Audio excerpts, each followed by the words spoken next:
दोस्तों प्यार भरा नमस्कार करता हूँ।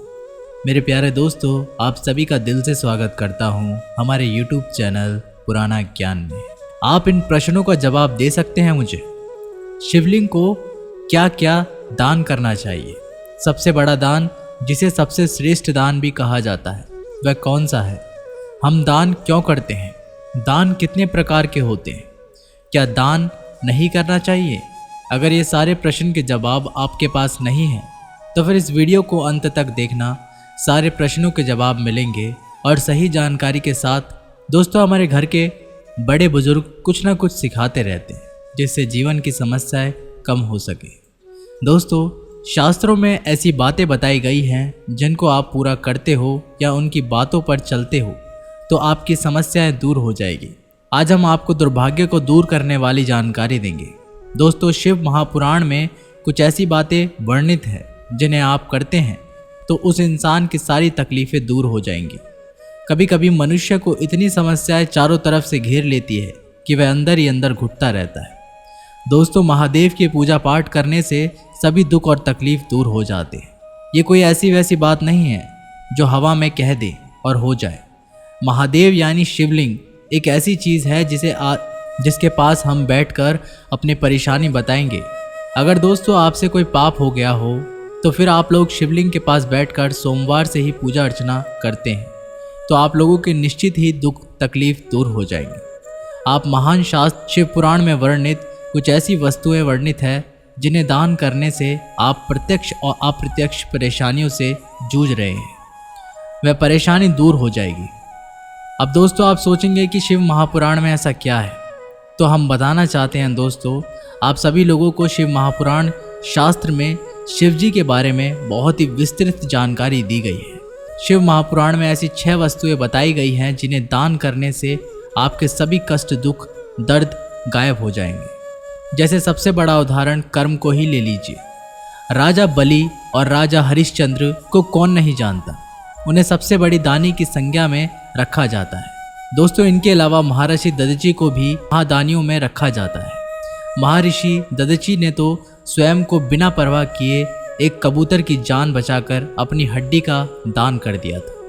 यहाँ से पता चलता है कि हमारे संसार में ऐसे भी महान दानी होते हैं।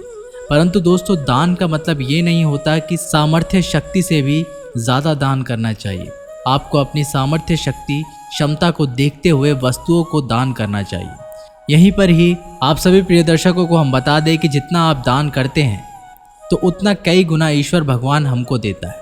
इसलिए हम सभी लोगों को कभी भी ऐसा नहीं सोचना चाहिए कि दान करने में हमारा जो सामग्री या जो हमारा पदार्थ है या हमारा ज्ञान कम हो जाता है, बल्कि कई गुना ईश्वर के द्वारा हम लोगों को दिया जाता है। दोस्तों, शिव महापुराण में तो ऐसा भी कहा गया है कि शिवलिंग पर आप लोग जो भी अर्पित करते हैं या चढ़ाते हो उसका कई गुना आपको भगवान देता है। ऐसा शिव महापुराण में कहा गया है। अगर शास्त्रों में ये सभी बातें कही गई है तो हमें दान करने से पीछे कभी नहीं हटना चाहिए, बल्कि दान हमें हृदय, तन, मन सभी के साथ करना चाहिए, तभी हमारा दान माना जाता है। दोस्तों, आप लोगों को क्या क्या दान करना चाहिए? पहला, आप लोगों को नमक दान करने से प्रत्यक्ष और अप्रत्यक्ष जैसे परेशानियां सभी दूर हो जाती हैं। अप्रत्यक्ष परेशानी का मतलब ये है कि जिस परेशानी ने हमको अंदर से जकड़े हुए है, हम किसी से भी नहीं कह पाते हैं या शर्माते हैं, तो ऐसी परेशानियों से दूर हो जाते हैं। और दोस्तों, सोमवार को ही आप लोगों को नमक का दान करना चाहिए। नमक का दान आपके जीवन में दुर्भाग्य, सभी को दुख तकलीफ को दूर करता है। अब आप लोग ये सोच रहे होंगे कि कौन सा नमक का दान करना चाहिए, साधारण नमक और साबुत वाला नमक। तो हम बताना चाहेंगे आप सभी लोगों को, साबुत वाला नमक जो कि गोल गोल होता है और कठोर होता है, उसे आप लोगों को दान करना चाहिए। यही नहीं, आप पैकेट में जो नमक आता है साधारण नमक, उसे भी दान कर सकते हैं। दूसरा है गुड़ दान।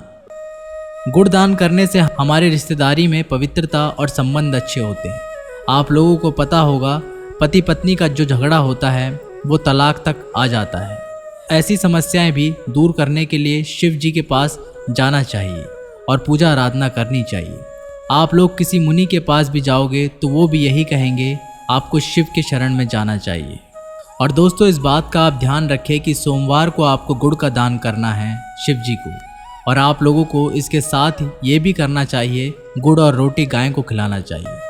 इससे भी रिश्तेदारी में मधुरता, पवित्रता और अच्छी रिश्तेदारी रहती है और लंबे समय तक चलती है। प्यार प्रेम सब रहते हैं उस रिश्तेदारी में। तीसरा, शिव महापुराण में कहा गया है कि तिल का दान करने से आपको अपने ऊपर आत्मविश्वास आएगा और आप कहीं भी डगमगाएंगे नहीं। और तेल का दान करने से इसका सबसे बड़ा फ़ायदा जब आप लोगों को होगा, जब आप लोग कहीं किसी के साक्षरता या फिर इंटरव्यू देने जाएंगे तो आपको अपने ऊपर आत्मविश्वास आएगा और आप लोगों के बीच में बहुत ही सहजता से बोल पाओगे। आप लोगों को सोमवार के दिन काले और सफ़ेद तिल का दान करना चाहिए, और यदि आप काले तिल का दान करना चाहते हैं तो इसके लिए शनिवार का भी कर सकते हैं। तोता दाने का अगर आप लोग भी दान करते हो तो इससे आपके घर में जो बीमारियां होती है वह दूर चली जाती है और घर में स्वस्थ शरीर वाले इंसान रहते हैं और किसी को भी बीमारी नहीं होती है। इससे भी यदि आप गाय के घी का दान करें तो वह भी बहुत शुद्ध माना जाता है और अच्छा भी माना जाता है। दान की दृष्टि में जैसा कि दोस्तों आप लोग जानते होंगे, महादेव को पंचामृत का दान किया जाता है और पंचामृत में आपका घी भी शामिल होता है, इसलिए घी का भी दान करना चाहिए। पांचवा है अन्न का दान। जी हाँ दोस्तों, अन्न का दान करना चाहिए। इससे क्या होता है, जो अन्न महाराज होते हैं, जो हमारा अन्न भंडार होता है, वह कभी भी खाली नहीं होता, वह हमेशा भरा रहता है।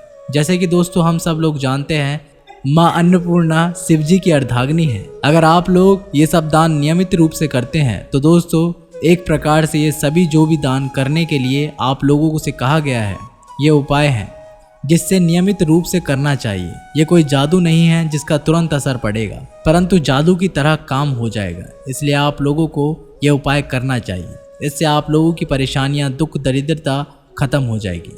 और शिव जी के ऊपर विश्वास रखिए, और विश्वास के बिना कुछ नहीं होगा। इसलिए विश्वास रखना है और उपाय करना है और आपके जीवन की सभी तकलीफ़ें दूर हो जाएंगी। तो चलिए आज की प्रस्तुति को यहीं पर समाप्त करते हैं और जल्द ही नई प्रस्तुति लेकर आएंगे। तब तक के लिए इस वीडियो को लाइक करना ना भूलें और चैनल को सब्सक्राइब और बेल आइकन को प्रेस करना बिल्कुल मत भूलिएगा। मिलते हैं एक नई वीडियो के साथ, तब तक के लिए बहुत बहुत धन्यवाद।